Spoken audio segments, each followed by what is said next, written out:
Thank you very much for the introduction. It's a great pleasure and a great honor to be speaking here at this conference. Many thanks to the organizers for their invitation. Now, this was supposed to be a conference for Claude's 60th birthday, but for obvious reasons, it no longer is. I decided not to turn 60. I decided not. That's a great idea. But regardless of the decision, Claude you did have your birthday just a few days ago, so happy birthday. I wish you many, many happy returns. And I hope you'll be able to celebrate in better circumstances in the not too distant future. Okay, so everything I'm about to present to you today is based on joint work with Dan Cristoforo Gardner and Vincent Muriel. And I'm afraid my friends and I have given various versions of this talk on several occasions in the past year or so. So there might be nothing new for many of you, and I apologize for that. Okay, so with that said, let's begin. So I'm going to begin with an old theorem of Albert Fathi from the 1970s. So Albert Fathi was interested in the mid to late 1970s. He was studying the algebraic structure. He was interested in the algebraic structure of the group of compactly supported volume-preserving homeomorphisms of the n-dimensional volume. So that's what the notation stands for. So the C here, you see the notation, that's compact support, meaning you look at those homeomorphisms which vanish near the boundary of the volume. And he proved the following theorem. He showed that this group, the group of compactly supported volume-preserving homeomorphisms of the n-dimensional ball and n-dimensional disk, is simple in dimensions greater than or equal to 3. Okay, so it possesses no non-trivial proper normal subgroups. Now, let me make a remark about, in case some of you are wondering, why are we imposing the compactness assumption in the statement of the theorem? It's because the compactly supported homeomorphisms form a proper normal subgroup of the larger group of volume-preserving homeomorphisms. So from the point of view of the simplicity question, it's only interesting to pose the question for compactly supported homeomorphisms. Now, as you can see, Fathi's theorem leaves out the n equals 2 case, the case of this. In the n equals 1 case, the group is just trivial, so there's nothing to ask. And the case that's left out is the n equals 2 case. And indeed, he does raise the question in his paper and does ask if the group of compactly supported area-preserving homeomorphisms of the 2 disks is simple. Okay. So this is a rather famous question, and over the years many people thought about it. And eventually, I think in the early to maybe mid 2000s, the consensus was formed that the symplectic nature of the problem in dimension 2 should force the existence of a proper normal sum. Okay. And this is what's known in the book, the book by McDuff and Solomon as the simplicity conjecture. And it says that the group of compactly supported area-preserving homeomorphisms of the 2 disks is not a simple group. Okay. So that's the statement of the conjecture. And so the main result of today's talk, whose proof I hope to review for you today, is that indeed the conjecture is true, and the group of compactly supported area-preserving homeomorphisms of the 2 disks is not a simple group. Okay, so we proved this just over a year ago, or put the paper on the archive about a year ago, and this is, as I said earlier, this is joint work with Dan Cristoforo Gardner and Vincent. Now, I assume the statement is rather clear, but I'll make a few remarks about the statement. So the way we prove this is we just write down a proper normal subgroup, which we denote by F homo. We call them finite energy homeomorphisms of these. Okay? And as you'll see, it requires ideas from Hofer geometry, and the construction is inspired by construction of O1. Okay? So that's the first remark. The second remark I wanted to make is that it follows from classical techniques, going back to the 60s or 70s, that our normal subgroup, or a proper normal subgroup, contains the commutator subgroup of area-preserving homeomorphisms. Okay, So as a consequence, you see that the commutator subgroup has to be proper as well. So that's an example of a proper normal subgroup. And so we see that the group of compactly supported homeos of the disk with preserved area is not a perfect one. So that's one example of a proper normal subgroup that I could give you right away. But in the end, we will see at some point the definition of these finite energy homeos. Next is, okay, so at this point in the talk, I always get a bunch of questions about the quotient.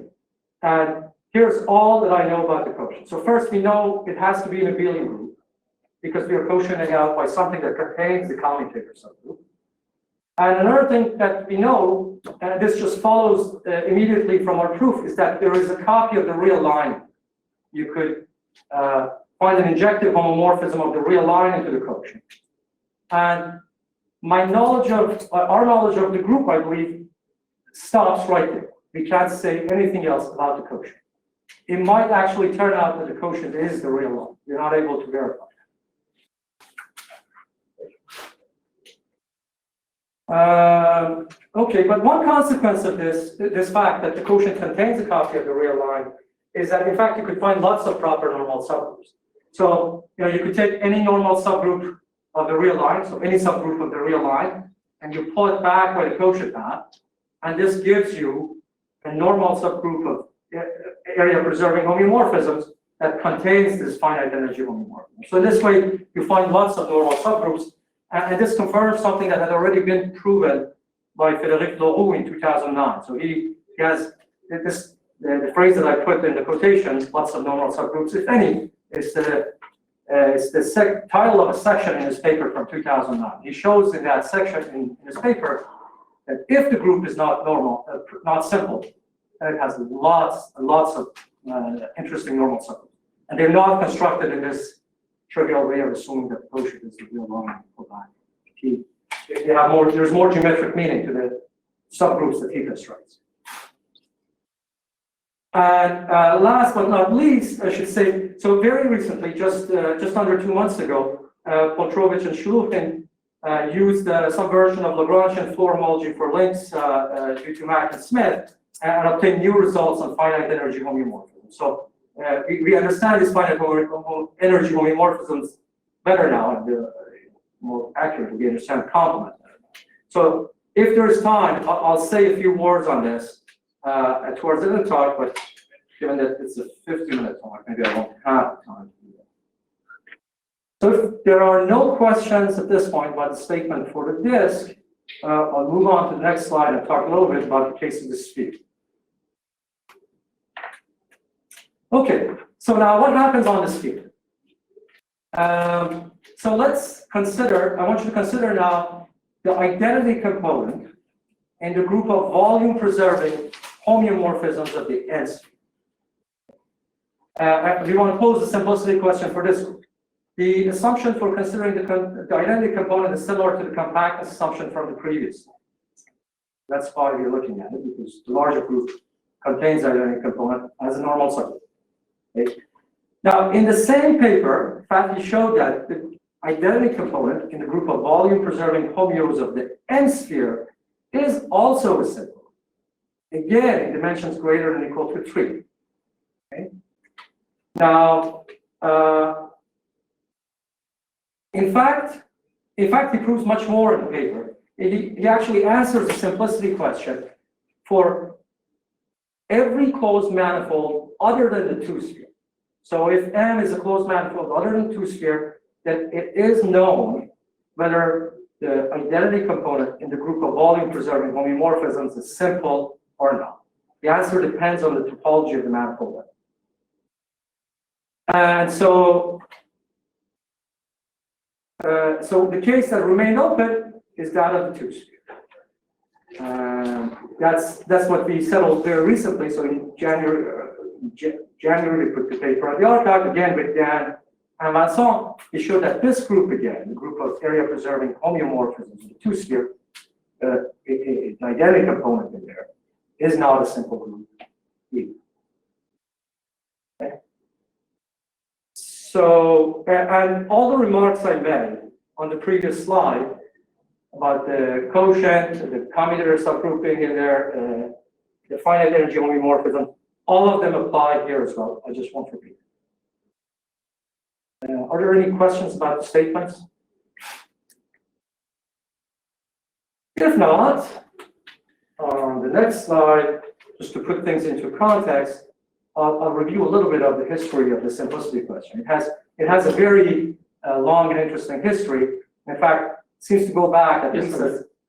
Yes. I have a question. In the case of higher genus surfaces, I guess there's a easy to describe normal subgroup. Of area preserving homeomorphisms? Yes. Yes, it's the Hamiltonian homeomorphisms, or the kernel of the flux homomorphism. Yes. So you could say the question would be: is that group simple? Right. So that's something we don't know yet. That's something. So there is an open question here. Maybe I was going to mention it in 2 slides. So the way Fatty proves this theorem is by constructing a homomorphism out of it. Actually, it will come up on this slide. Well, I'll slightly refer to it. And the homomorphism is trivial in the case of a disk. And the homomorphism, he constructs a homomorphism out of these groups. Okay? And the so if the homomorphism is non-trivial, then the kernel of the homomorphism gives you a proper normal subset. In the case of surfaces of higher genus, the homomorphism has a kernel. The kernel is the closure for the symplectic geometry. It's the closure of the group of Hamiltonian diffeomorphisms in the C0 topology. So homomorphisms with 0 flux, 0 mass. And we do not know if that's simple. That's an open question. Thank you for the question. Okay. So as I was saying, the question goes back to the Scottish book of Ulam and collaborators from the 1930s, where he posed the question of whether the identity component in the group of homeomorphisms of the n-sphere is set. So this is the first instance of the question that I know of. And this question was later actually answered for n equals 2 by Ulam himself and von Neumann in the 1940s. But real progress towards this question came about 3 decades later, in the late 50s or so, when it was shown by combination of works by Anderson, Fisher, Chernovsky, Edwards, and Kirby, that the group of homeomorphisms of a manifold, and the 0 there stands for identity component, is always a simple group. Okay? So this group is always simple. Next, let's consider the group of smooth, infinitely differentiable diffeomorphisms of a manifold, the identity component there. This group turns out to be simple too. And the proof is completely different here in the case of homeomorphisms. This was proven in the 70s by Epstein, Herman, Mather, and Peirce. Okay. Now, here's the first example when the group is not necessarily simple. So let's consider the group of volume-preserving diffeomorphisms of a manifold. In this case, the group is not necessarily simple because, there exists a homomorphism out of the group called flux. It's the volume version of flux. And so the kernel of this flux homomorphism gives you an obstruction to simplicity. Of course, it might turn out that the flux homomorphism itself is 0. But if it's not, then you have an obstruction. And however, there's an interesting twist here. The kernel itself, which is the obstruction to simplicity, turns out to be simple, at least in dimensions greater than or equal to 3. And this was proven by Thurston in the 70s. So you're probably wondering what happens in dimension 2. Well, that's the symplectic case. And this is a case where the symplectic geometers are very familiar with. So here again, the group is not necessarily simple, the group of symplectic morphisms, because there is a homomorphism out of the group, call it flux, and we all know its kernel. So we call it a group of Hamiltonian diffeomorphisms. And half of them is simple when the manifold is closed. However, if the manifold is not closed, then Ham is not necessarily simple. Ham is not simple because it admits a homomorphism, the Calabi homomorphism. And the kernel of the Calabi homomorphism is a simple group. So you see again, things are almost simple. Okay? And this was all proven by Gonyaga in the 70s. And last but not least is the case of volume-preserving homomorphisms of a manifold. And the story here is again similar. The group is not in general simple because there is a homomorphism out of the group called mass flow, and the kernel of this homomorphism was proven to be simple in dimensions greater than or equal to 3 by 10. Okay. So you see the case that remains open is the case of surfaces. Area preserving homomorphisms of surfaces. Now, here's a quick summary and comparison of what happens in the previous cases and the case of the disk and sphere, which we were able to settle. So, in the previous cases, the groups were simple in the non-conservative setting. So, when we were looking at just homeomorphisms or diffeomorphisms.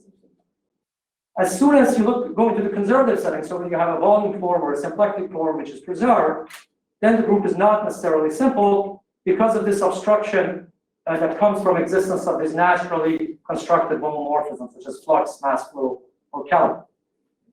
Now, our work shows that the groups of area-preserving homomorphisms of the disk and the sphere are not simple either.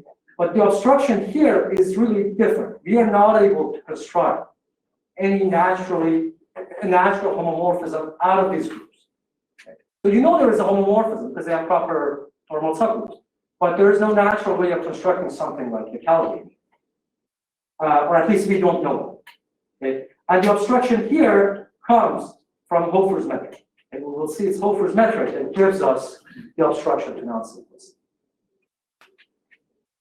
Okay, so this is the end of I believe this is the end of my review of past results and the introduction to the main results. If there are no questions, I will begin gradually work my way towards the proof of non-simplicity, or sketch of the proof of non-simplicity for the disk. So I won't say anything about the sphere from here on. Just focus on the case. So to do that, I'll begin by reviewing some old ideas for proving the conjecture. And the reason is that these old ideas actually, not only do they inspire our solution, we actually use them in our solution as well. So there are 3 old ideas I want to talk about. Idea 1 is most fragmentation techniques and quasimorphisms. Second one, the Kelvin invariant, and third is the Hofer distance. Now, for lack of time, I had to remove idea 1 from the discussion, but I still wanted to mention it because these fragmentation techniques do play an important role in our solution. But I'll begin straight with idea 2, Kelvin. Okay, so now recall what the definition of the Kelvin invariant is. So it's a homomorphism. We are focusing on the case of the disk. It's a homomorphism from the group of compactly supported area-preserving diffeos of the disk. It's the reason the group is not simple. Okay. And here is how it's defined. I take an area-preserving diffeomorphism of the disk.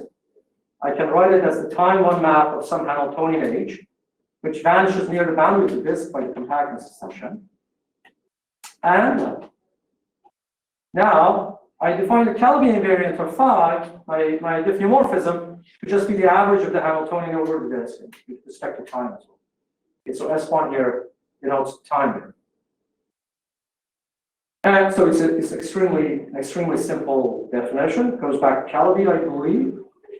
And now it's easy, it might seem like a minor miracle if you haven't, this is the first time you see it. It doesn't depend on the choice of the Hamiltonian you use. For each phi, there are many different Hamiltonians, but it's not hard to show that Kelvin invariant of phi doesn't depend on the choice of the Hamiltonian. Moreover, it gives us a homomorphism to the real world. Now, here's an observation. The area-preserving diffeos sit densely with respect to the C0 topology in area-preserving homeos. So by C0 topology, I mean topology of uniform convergence, compact sets. So we have this Kelvin invariant, which is defined on a dense subset, can be extended. Now, if we could extend it, then we get a homomorphism on the group of area-preserving homomorphisms, and we'd be done. It would give us a proper normal subgroup, right? But there's a problem. The problem is that you can't just extend by C0 continuity because the Kelvin invariant is not continuous with respect to the C0 topology. Here's kind of a simple yet enlightening example that I've shown in my talks before, but I'll just go over it again. So to see why the Calabi invariant is non-C0 continuous, I want you to consider a sequence of Hamiltonians, Hn. Each Hn is supported in a disk of radius 1 over n. So imagine a disk of radius 1 over n centered at the central loop. And then I'll pick Hn such that its integral over disk is 1. Its average over disk is 1. Then by definition, the Calabi invariant of these diffeomorphisms, the associated Hamiltonian diffeomorphisms, is 1. However, these guys converge in C0 topology to be identical. Because the diameter of the support of the diffeomorphism is just 2 over n. The distance from the identity is 2 over n. And so these guys are converging to the identity. So we see that you have a sequence converging to the identity, but the Calabi invariants of the diffeomorphisms are staying away from it. Okay. So this does look like a terrible idea at first glance, but regardless, it was suggested that the Calabi invariant might still exist. So for example, Gilles suggests this in his famous Knots and Dynamics talk, the 2006 ICM. And I want to say why he suggests it might still exist. The reason is that Gambodou and Gilles have shown that the Calabi invariant is a topological invariant of area-preserving diffeomorphisms of the disk. So what do I mean by that? Take two area-preserving diffeomorphisms phi and psi. Now let's suppose that they are topologically common. So I can find a homeomorphism. It is the key. It's a homeomorphism G, such that when I conjugate phi by G, I get psi. Okay. Then the Calabi invariant of phi is equal to the Calabi invariant of psi. Now, if G was a diffeomorphism, then this is just a triviality. But since G is not a diffeomorphism, this is not obvious. Okay. And so this tells you that the Calabi invariant has some sort of topological nature to it. And this is part of the motivation for why people have thought that Calabi has a chance of maybe extending to homomorphism. Okay. Now, okay, so I'm done talking about the Calabi invariant for now. Next, I want to tell you about idea 3, which is the Hofer distance. Okay, so let's recall what the definition of the Hofer distance is. So we'll begin with a compactly supported area-preserving homeomorphism of the disk. And recall that it's Hofer norm or Hofer energy. You know, this symbol is just is defined as follows. So for each time t, you look at the maximum of the Hamiltonian at that time and subtract from that the minimum of the Hamiltonian. That's the oscillation. Just take the average of that over time. Okay? And the Hofer distance is defined as follows. So first, let's focus on the Hofer distance of psi from the identity. It's just the infimum of Hofer energies of all Hamiltonians, which give you psi. And then you extend by the formula below to the distance between psi and phi. So you just define the distance between psi and phi to be the distance between psi, phi inverse, and beta. And Hofer showed in 1990 that this gives us a bi-invariant distance on the group of area-preserving diffeomorphisms of the disk.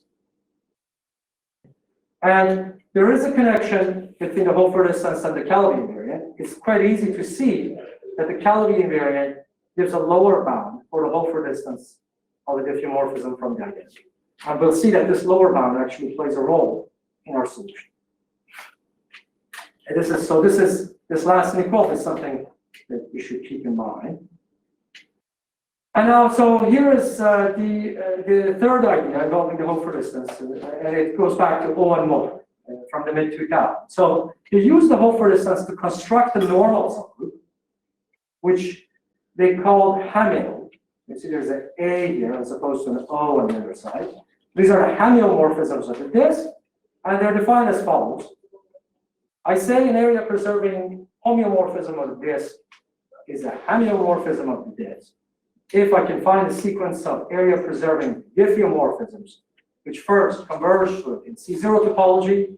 This first condition is vacuous because it can always approximate a homeomorphism of the disk, area-preserving by area-preserving diffeos. And here's the second condition, which is the one that makes the definition non-trivial. We require the sequence to be Cauchy in Hofer's distance. Okay? And so the idea is that this should rule out, this should force the subgroup to be a proper normal subgroup. Now it's not, then they go on and show that this gives you a normal subgroup, but showing that it's a proper normal subgroup is not easy. That's the hard part of the story. The properness is not easy to show. Now, I believe it was in a separate paper, O gave an example of a homeomorphism, it's kind of wild homeomorphism called the infinite twist. He called it the infinite twist. We're going to see its definition in a few slides. And he conjectured that the infinite twist is not a homeomorphism of twist. So that the infinite twist, whose definition we'll see, should be the key to the solution of the conjecture. And our work actually confirms this conjecture. Okay, so it does prove that homeomorphisms are proper normal subgroups. Okay, now there's more to say here about all ideas. There was also an idea of extending the Calabi invariant to Hamilton, but for lack of time, I will not say anything about that. And I'll move on to the outline of the argument for proving the simplicity. So if there are no questions, I'll get started with the definition of our proper normal subgroup, the finite energy homeomorphism. So you'll see that the definition is very similar to that of Hamiltonian. So take an area preserving homeomorphism of linears. Why? I say it's a finite energy homeomorphism if I can find a sequence of area preserving diffeomorphisms which converge to phi in C0 topology, and moreover, if this sequence stays bounded in Hofer's distance, and the bounded distance from the identity in Hofer's distance. Okay. So it's not difficult to see that this gives you a normal subgroup. Again, the hard part is showing that it's a proper normal subgroup, and that's what we're going to see. It's easy to see that Hamiltonian that I defined 2 slides back is a subset of F Hamiltonian, because the second condition that the sequence be bounded for Hamiltonian is that the sequence be quotient. Okay, so you see that if F Hamiltonian is proper, then you see Hamiltonian is proper as well. However, we don't know yet if Hamiltonian coincides with F Hamiltonian or not. Open question.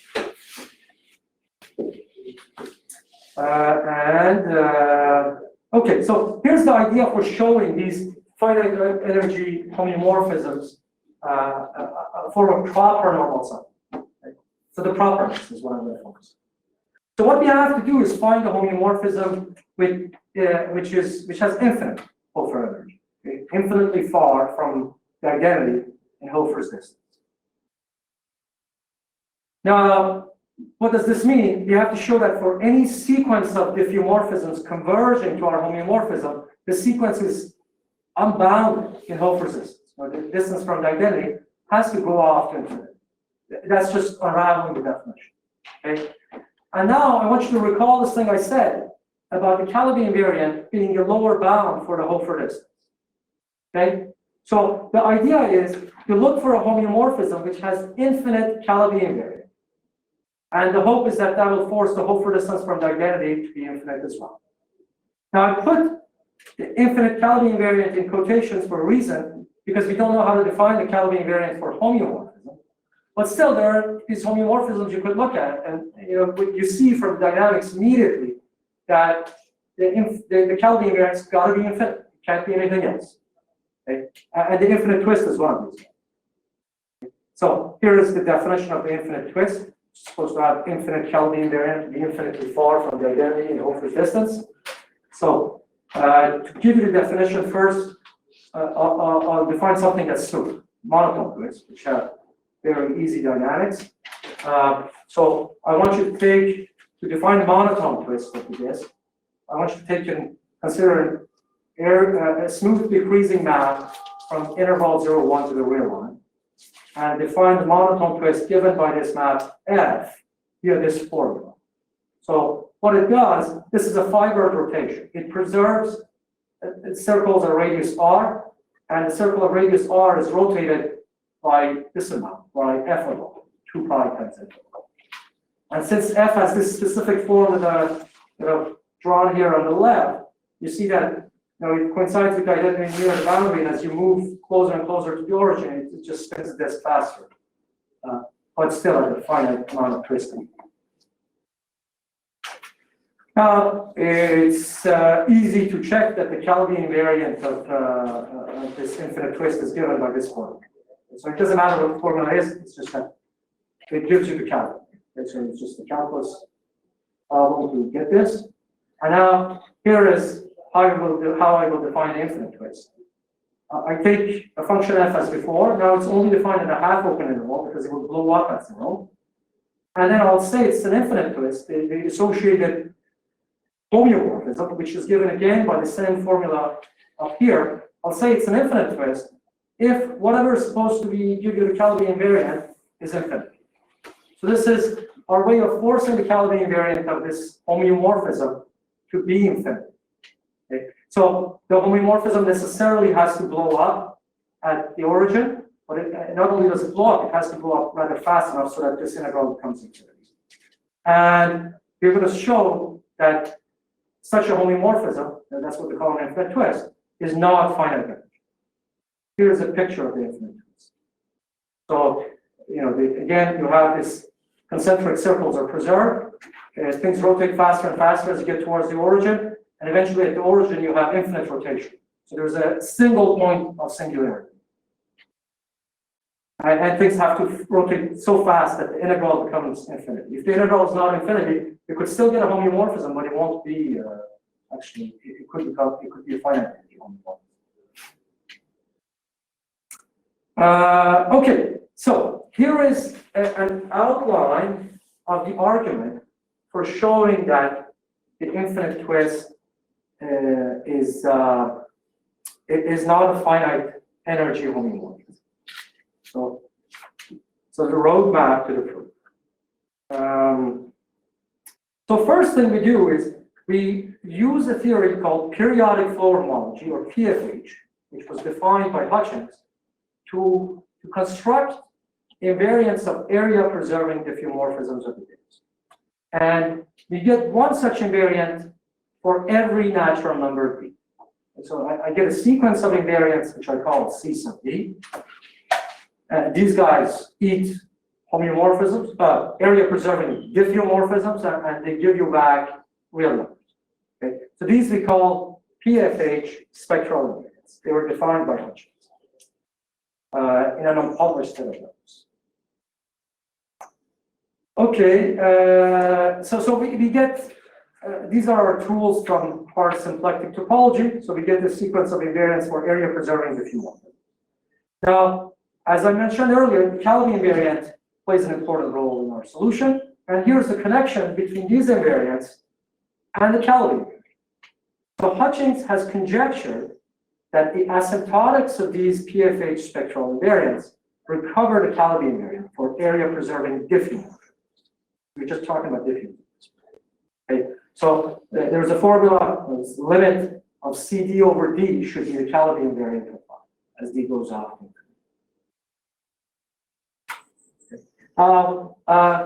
We have not been able to verify this conjecture, but we proved just enough to get what we want. We proved it for monotone twist maps of this. Okay? So these monotone twists have as you could see, they have an extremely simple dynamics that allows us to fully understand the periodic flow homology chain complex, and then we are able to prove this as a consequence.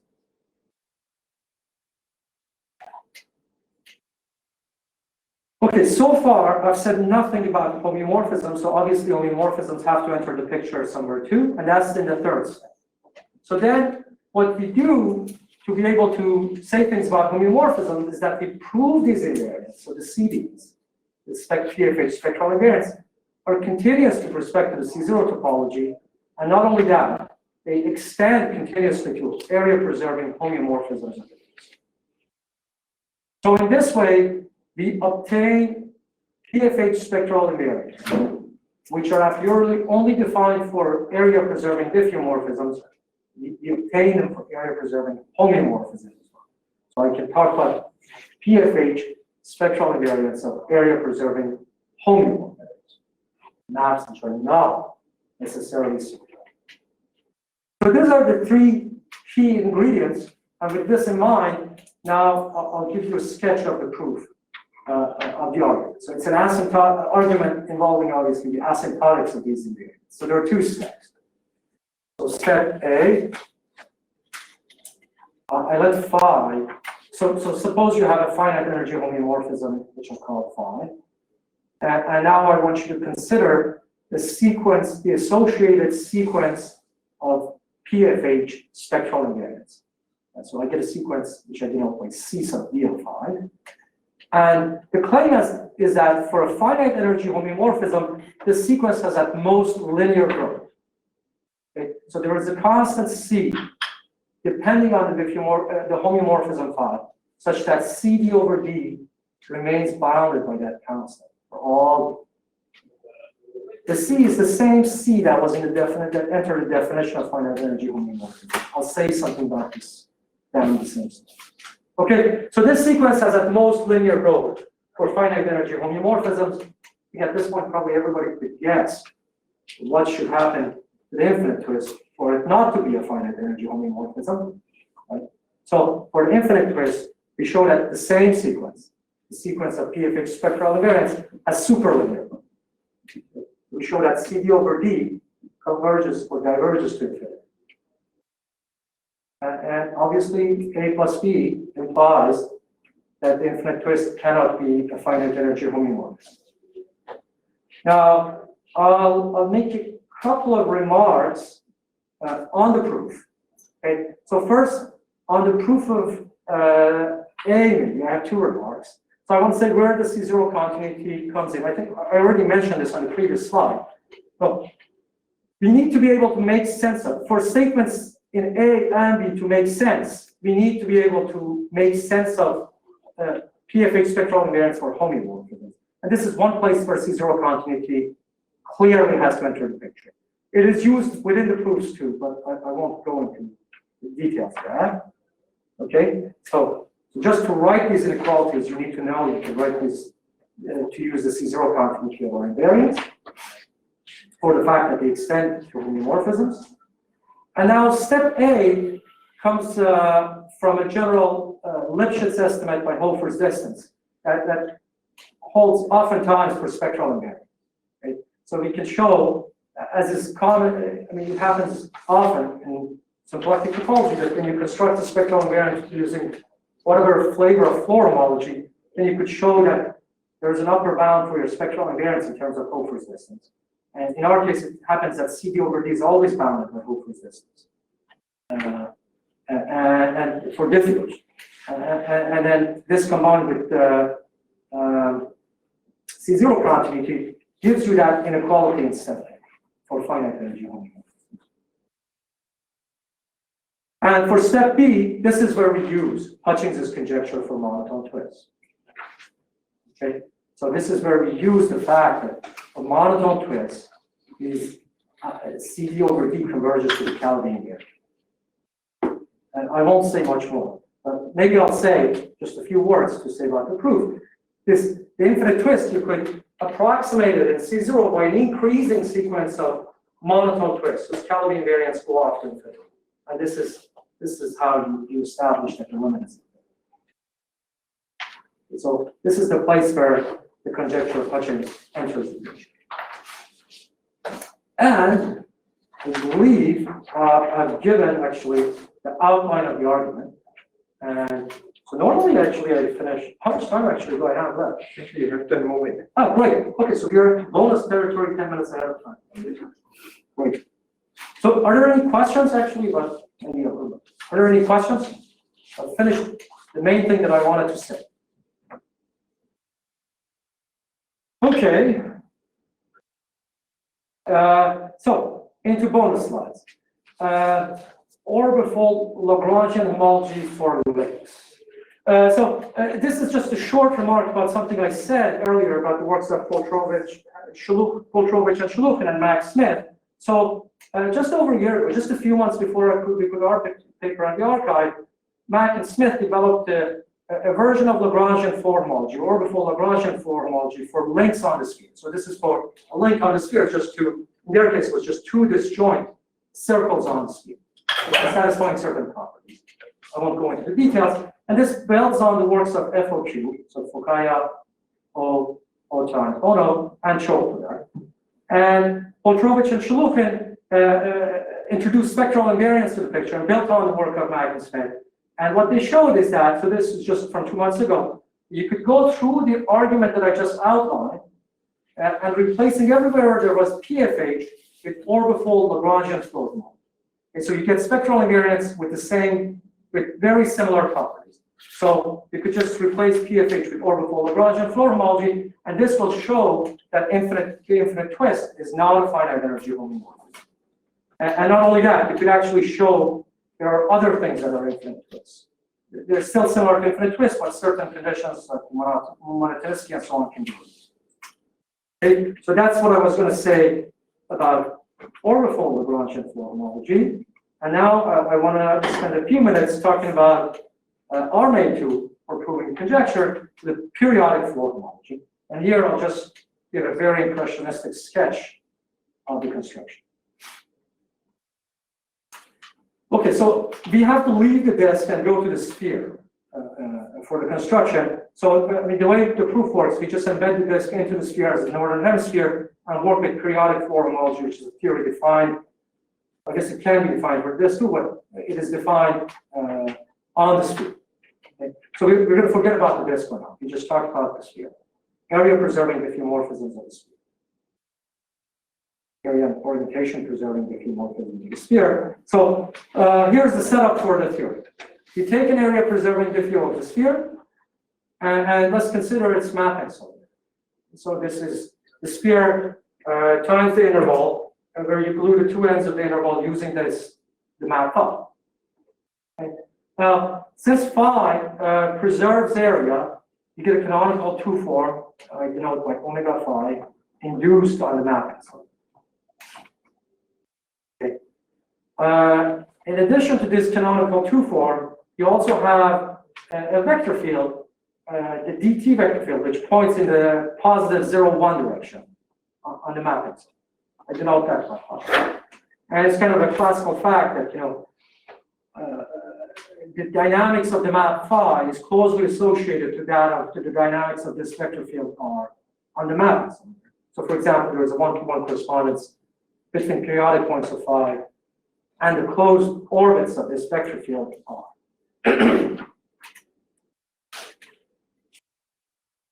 Now, it turns out, so I used the letter R to name our vector field.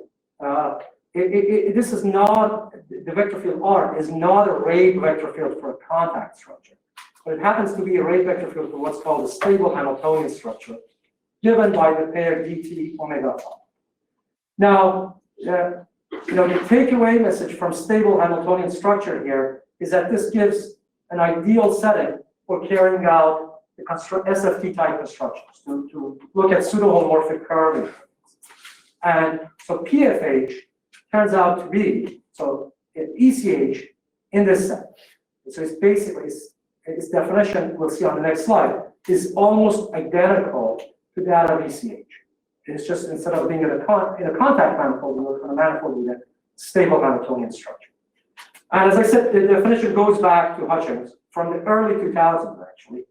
And one could even say PFH is the older sibling of ECH. It was defined before ECH was defined. And these PFH spectral invariants, the C sub D, turn out to be something similar to ECH spectral invariants, again, in this setting. Okay. Now, here is an outline, just to show you, those of you who are familiar with ECH, you'll see the striking similarity between the definitions.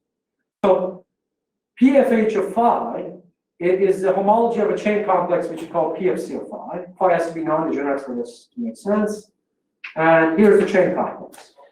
It's generated by Ray orbit sets. So Ray orbit set is just a finite collection of pairs, alpha I, mi. So the alpha i's are distinct, embedded, closed orbits of the vector field R. And the mi's are just positive integers. The certain in parentheses refers to the fact that mi has to be 1 if alpha is hyperbolic, something you could forget about. And now the differential, like that of ECH, counts J homomorphic curves in the symplectization. Homomorphic curves which maps from surfaces which satisfy a certain PDE, which will appear on the next slide, with certain asymptotic. And PFH of phi, this differential squares to 0. PHF of phi is the homology of this chain complex. It was proven by Lee and Thomas that the homology theory is actually well-defined.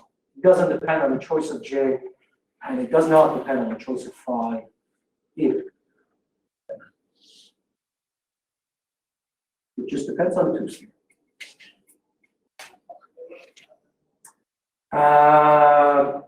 Okay, and here's a picture of what curves contributing to the differential look like. So here, alpha is a ray orbit set, beta is another ray orbit set, and I've drawn an imagination of the pseudo-homomorphic curve contributing to the differential of alpha along beta. So this is something that lives in R times the mapping somewhere. It has to satisfy.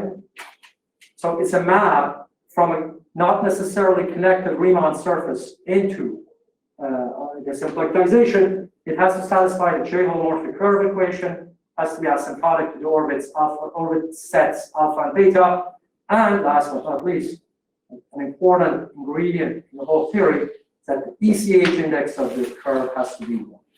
Okay. The fact that the ECH index is 1 has certain consequences. For example, it means that this count here makes sense. You're counting a finite set. It also means that the curve is mostly embedded, and so on. Okay. And that's the definition of the differential.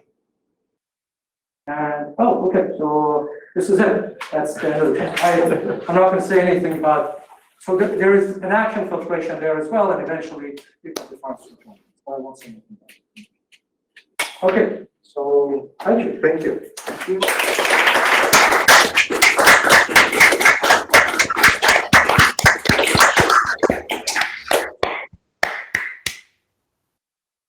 We're ready for questions, and if people remotely want to ask questions, we can certainly hear them, but also people in the room. Yeah, mute themselves.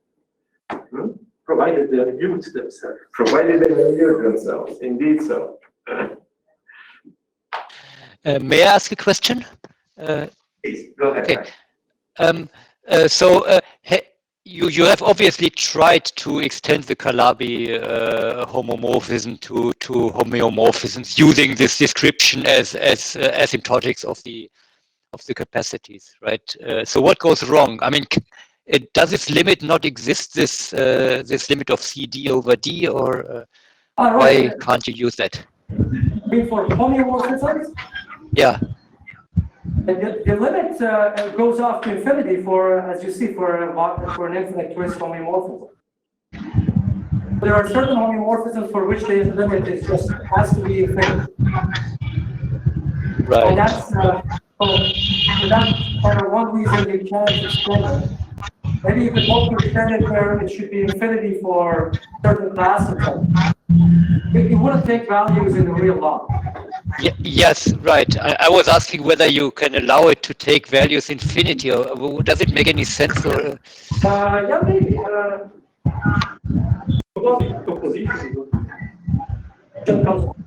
Yes. Yeah. No, but so the Calvin invariant of the infinite twist is clearly infinity because when you integrate, you could write down a Hamiltonian for it, and the Hamiltonian. Well, it takes value infinity at the origin, and when you integrate the Hamiltonian, it gives you infinity. But there are also, yes, that's exactly Claude is pointing like this. You could have, you could also write down homeomorphisms with Hamiltonians that are singular at the, say, origin, but then the integral just won't be defined. The integral that's supposed to give you the Calvin. If it oscillates too much, goes between minus infinity and infinity, you could get any subset of the real numbers as a closure of the sequence. So it seems that it should for certain homeomorphisms it goes off to infinity, but for certain homeomorphisms it should just be. I expect that the limit should be just undefined. Should not be able to define. Okay. I have a related question. Yes, there's a question like Paul. Can you prescribe the growth of CD over D? For example, look at the subgroup of those for which the growth is at most linear or at most polynomial or at most something. And is that going to give you different subgroups? I think I already asked the question. Yeah, yes, and I said that was what I think about. I think, Yeah, you said you thought you would think about that. let's see if I thought about it. But it's been 3 months, so I thought about it, but now I've forgotten the answer. Okay. But I think Vincent told me he did. I haven't thought about it before. So I think you need a triangle inequality for the diets, Fine. and this we don't have yet. You don't have? Not yet. Okay, but assuming, so you think but you think it's true? Yes. Yeah, I think we hope so. Yeah. So if this is the case, then you could look at those with different growth type, And that should give you different normal subgroups. and then you'll get a count. I mean, But you could already basically as get, many as you want. I mean, yes, but you could already get as many as you want just by pulling back subgroups of the real line. These would be different subgroups. but they would be different. Yes, they would be different. Yes, yes. And okay. And I had another question, maybe even more stupid. That's a great one. The subgroup of finite homomorphism is of course not closed, not C0 closed. I know every subgroup is dense. And C0. No. Every normal subgroup is dense. So that's a general theorem which has nothing to do with that, or? The fact that every normal subgroup is dense? Yes. Yeah, because every normal subgroup contains the commutator subgroup. That's just a general fact. It contains the Yes. kernel of Kelvin. Okay, and the kernel of Kelvin variant is dense. Okay, sorry, okay. So I thought it was a stupid fact. Oh. And maybe another one. So can you distinguish? So here you get those which have infinite cannot be invariant. But you could imagine that something has finite cannot be invariant, but is still generated by an infinite Hamiltonian. Yes. Do they? Can you say something about those ones, or they're just? We have definitely thought about this question. So I know if so sorry, you're saying the Kelvin variant is finite? Yes, could be finite, but The homomorphism could but be. H could the Hamiltonian could be infinite. I mean, could just blow up, just not fast enough to make. Right. I think these are actually the classes. Maybe we can't say anything. There is a question in the chat. Oh, well, sure. Okay. Sorry. Maybe I'll answer this question quickly. I think we cannot say whether these are finite energy or not. This is exactly the class of things we cannot handle. So there's a question in the chat asking what's happening for mapping torus of a manifold, symplectic manifold of higher dimension than 2. Well, higher dimension than 2. Yes. We don't. This theory only the PM. So this is I assume about periodic floor homology. The theory has only been defined in dimension 2, and the fact that then when you go, you're counting pseudomorphic curves in dimension 4, and this is an extremely important ingredient in the whole thing. There is no known, as far as I know, there's not even an idea of how you could even go beyond dimension 4 for this theory.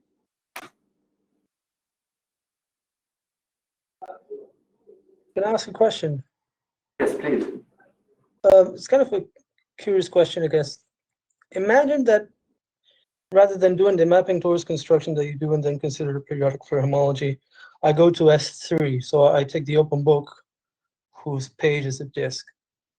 And then I try to cook up a contact form whose return map is this Hamiltonian diffeomorphism on the 2 disk. So this infinite monotone twist, it's like a limit of actual twists. Can I actually achieve it as a return map? So, it's, first of all, it's not a smooth map, right? But can you get it, I don't know if that poses a problem for what you were trying to do, but Well, you can make it smooth. For example. yes, but the smooth approximations, yes. But I guess But I if you want to reconstruct periodic flow homology via this method of going to contact structure on S3. Is that what you were suggesting, or? yeah, consider like the ACH capacities for contact structure and for the contact Okay, form. And okay, so, I mean, there is, then you would use what theory on S3, so the contact structure, ECH? yeah. Okay, so, we tried that. It runs into problems, okay? So, you could you could use ECH via more or less construction you said to define ECH spectral invariants for area preserving diffeomorphisms of the disk or other surfaces. And then these would have some sort of a Calabi property. This is exactly what area did to prove the closing law for Hamiltonian diffeomorphisms of surfaces.